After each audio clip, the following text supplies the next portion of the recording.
இரவு நேர உணவு யாருமே தமிழன் சாப்பிட மாட்டான். அதான் எந்த தமிழனுக்கும் தொப்ப கிடையாது. இரவு நேர உணவு கல்லீரல் ஓய்வுவாங்க, ஆகாய சக்திங்குவாங்க. அந்த ஆகாய சக்தி உடம்புல ரீச் ஆகணும். அப்படின்னா நம்ம ஓய்வு கொடுக்கணும் குடலுக்கு. இப்ப யாருன்னா நைட் சாப்பிட்டு தூங்குறோம் இல்லைங்களா, அது பேர் தூக்கமே கிடையாது, அது பேர் மயக்கம். உண்ட மயக்கம் தொண்டனுக்கும் உண்டுங்குவாங்க. அப்ப எல்லாரும் மயங்கரமே ஒழிய தூங்குறது கிடையாது. என்னைக்கு நீங்க வெறும் ஓய்த்தோட படுத்து நல்லா தூங்குறீங்களோ அது அப்பதான் கல்லீரல் நல்லா பலமாகி. உங்களையே கண்ணாடி போடுறோம், கண்ணு தெரியாம போறது காரணம் நம்ம ஃபுல்லா ஃபுட்டை இறக்கிக்கிட்டே இருக்கணும். கண்ணுக்கும் கல்லீரலுக்கு சம்மந்தம் இருக்கு, மூக்குக்கும் நுரையீரலுக்கு சம்மந்தம் இருக்கு, ஒவ்வொரு நாக்குக்கும் இருதயத்துக்கும் சம்மந்தம் இருக்கு. அப்போ வெளியுறுப்புக்கும் உள்ளுறுப்புக்கும் ஒரு தொடர்பு இருக்கு.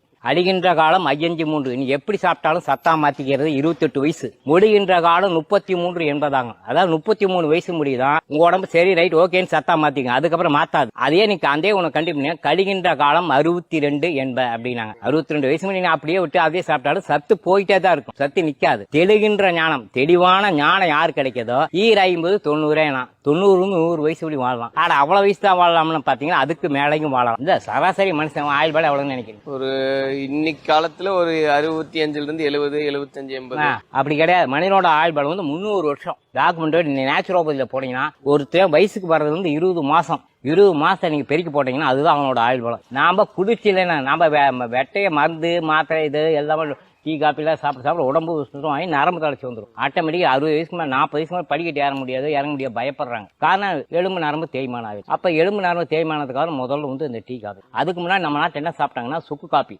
ஆவாரம் பூட்டி, செம்பருத்தி பூட்டி, இது மாதிரி மூலிகை வச்சுதான் எல்லாமே டீ குடிச்சோம். டீ குடிக்கிறதெல்லாம் நம்ம பழக்கத்துல இல்ல இருந்துச்சு. எப்படின்னா விருந்தோம்பல் ஒண்ணு இருந்துச்சு, அது டோட்டலிங் எல்லாமே. காலையில இந்த டீ காப்பி எல்லாத்துக்கும் நாளில் நீராகாரம் தான் சாப்பிட்டு இருந்தாங்க. அப்போ உடம்பு குளிர்ச்சியா வச்சிருந்தாங்க.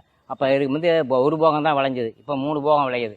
அப்படியே கொஞ்சம் எல்லாம் மாத்தி இது பண்ணிட்டு கொடுத்தாங்க. இப்ப நம்ம சித்த மருத்துவத்துல முன்னெல்லாம் போன வைத்தியத்துல ஏப்பா 3 மாசம் சாப்பிடாதப்பா, 6 மாசம் சாப்பிடாதப்பா, சரிங்க சாமி அப்படின்னுவாங்க. இன்னைக்கு அப்படி கிடையாது. பத்தியம்னு ஒண்ணு இருந்துச்சு. நீங்க பத்தியம் சொன்னா அந்த பக்கம் பக்காவா ஓடிடுறாங்க. எனக்கு நான் எதை வேணாலும் சாப்பிட்டுக்குவேன், ஏன் மருந்து நான் மருந்தையும் சாப்பிட்டுக்கணும் அப்படிங்கிற மெத்தேடு மக்கள் இருக்காங்க. அதனால என்ன பண்ணுறது, நோய் குணமாகல நோயா அடக்கி வைக்கிற மருத்துவம் தான் நினைக்கிறது. அதுக்கு பேர் பெயின் கில்லர்.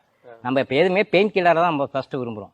அப்ப நோய் தற்காலிகமா வலி பெயின் போயிடணும், எனக்கு அது மாதிரி மருந்து தான் சொல்லுங்க, சைடு எஃபெக்ட் ஆனாலும் பரவாயில்ல அப்படிங்க. அப்ப நீங்க சைடு உடம்ப நம்ம பால்படுத்துறோம், நம்ம உடம்ப நாம தான் பால்படுத்துறோம். அதனால தன்னை தானறிந்த பின்னே தனக்கு ஒரு கேடு இல்லை, தன்னை தானறியாமல் தானே கெடுகின்றான், தன்னை அறியும் அறிவை அறிந்த பின் தன்னைத்தானே அர்ச்சிக்க தான் இருந்தானே அப்படின்னு. உயிர் 1, உடல் 2, தோஷங்கள் 3, வேதங்கள் 4, பஞ்சபூசக்திகள் 5, 6 ஆதாரங்கள், 7 சக்கரங்கள், அட்டாங்க யோகம் 8, நவதுவாரங்கள், தசவாயுக்கள் 10. இத்தனையும் முழுசா தெரிஞ்சிருந்தாதான் நீங்க நோயிலிருந்து வெளியே ரெக்கவர் ஆக முடியும். வெளியிருந்து ரிலீஃப் ஆகி நல்லா ஆரோக்கியமா வாழ முடியும். இரவு நேர உணவு யாருமே தமிழன் சாப்பிட மாட்டான். அதான் எந்த தமிழனுக்கும் தொப்ப கிடையாது. இரவு நேர உணவு கல்லீரல் ஓய்வுவாங்க, ஆகாய சக்திங்குவாங்க. அந்த ஆகாய சக்தி உடம்புல ரீச் ஆகணும். அப்படின்னா நம்ம ஓய்வு கொடுக்கணும் குடலுக்கு. இப்ப யாருன்னா நைட் சாப்பிட்டு தூங்குறோம் இல்லைங்களா, அது பேர் தூக்கமே கிடையாது, அது பேர் மயக்கம். உண்ட மயக்கம் தொண்டனுக்கும் உண்டுங்குவாங்க. அப்ப எல்லாரும் மயங்கரமே ஒழிய தூங்குறது கிடையாது.